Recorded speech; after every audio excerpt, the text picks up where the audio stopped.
साल 1999 का कारगिल युद्ध भारतीय सैन्य इतिहास की एक ऐसी दास्तान है जो हमारे जवानों के सर्वोच्च बलिदान की गवाह है। इस युद्ध में कई ऐसे वीर सामने आए जिन्होंने देश के लिए हंसते हंसते अपनी जान न्यौछावर कर दी। आज के वीडियो में हम बात करेंगे 17 जाट रेजिमेंट के एक ऐसे ही जाबाज अधिकारी की जिन्होंने महज 23 साल की उम्र में कारगिल की सबसे महत्वपूर्ण चोटी .4875 पर तिरंगा फहराया।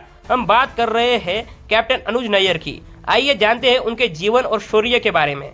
कैप्टन अनुज नैयर का जन्म 28 अगस्त 1975 को दिल्ली में हुआ था। उनके पिता SK नैयर दिल्ली हाईकोर्ट के एक वकील थे और अनुज नैयर की शुरुआती पढ़ाई दिल्ली के दोला कुआ स्थित आर्मी पब्लिक स्कूल में हुई थी। वे पढ़ाई के साथ साथ स्पोर्ट में भी काफी आगे थे। देश सेवा का जज्बा उन्हें भारतीय सेना की तरफ खींच लाया। उन्होंने नेशनल डिफेंस एकेडमी यानी NDA का एग्जाम क्लियर किया और इसके बाद IMA से पास आउट होकर जून 1997 में वे भारतीय सेना की प्रतिष्ठित 17 जाट बटालियन में बतौर लेफ्टिनेंट कमीशन हुए। सेना में आने के महज 2 साल ही हुए थे जब उनका सामना हुआ कारगिल युद्ध से। कारगिल युद्ध शुरू होते ही 17 जाट बटालियन को द्रास सेक्टर में तैनात किया गया। इस सेक्टर में सबसे महत्वपूर्ण और रणनीतिक चोटी थी .4875 जिसे पीपल कॉम्प्लेक्स भी कहा जाता था। इस चोटी पर बेटे पाकिस्तानी घुसपैठिए सीधे नेशनल हाईवे 1A यानी NH-1A को निशाना बना रहे थे,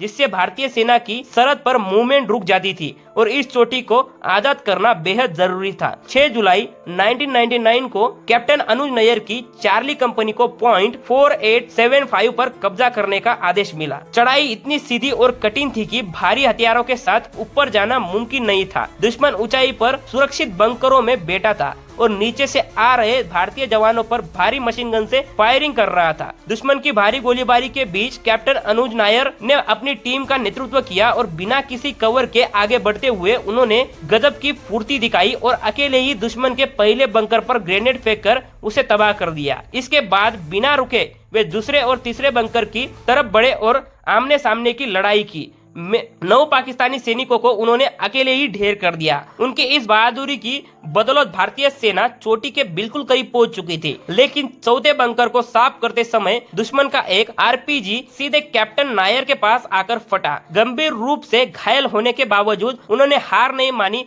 और आखिरी सांस तक वो अपनी टीम को कमांड करते रहे। उनकी कंपनी ने .4875 पर पूरी तरह से कब्जा कर लिया और लेकिन कैप्टन अनुज नायर देश के लिए शहीद हो गए। उनकी इस शहादत और जीत के सम्मान में आज .4875 को नायर हिल के नाम से जाना जाता है। युद्ध के मैदान में दिखाए गए इस अदम्य साहस और नेतृत्व और सर्वोच्च बलिदान के लिए कैप्टन अनुज नैयर को मरणोत्तर भारत के दूसरे सबसे बड़े वीरता पुरस्कार महावीर चक्र से सम्मानित किया गया। कैप्टन अनुज नैयर ने महज 23 साल की उम्र में ही देश के लिए जो किया वह आने वाले पीढ़ियों के लिए प्रेरणादायक है। 17 जाट रेजिमेंट और पूरा देश उनके इस बलिदान को हमेशा याद रखेगा। अगर आपको कैप्टन अनुज नैयर के जीवन पर आधारित यह फैक्ट्स बेस्ड वीडियो पसंद आई हो तो इसे लाइक और शेयर जरूर करें। कैप्टन अनुज नायर के लिए एक कमेंट तो बनता है। मिलते हैं अगले वीडियो में। चैनल को सब्सक्राइब कीजिए, वीडियो को लाइक कीजिए। जय हिंद।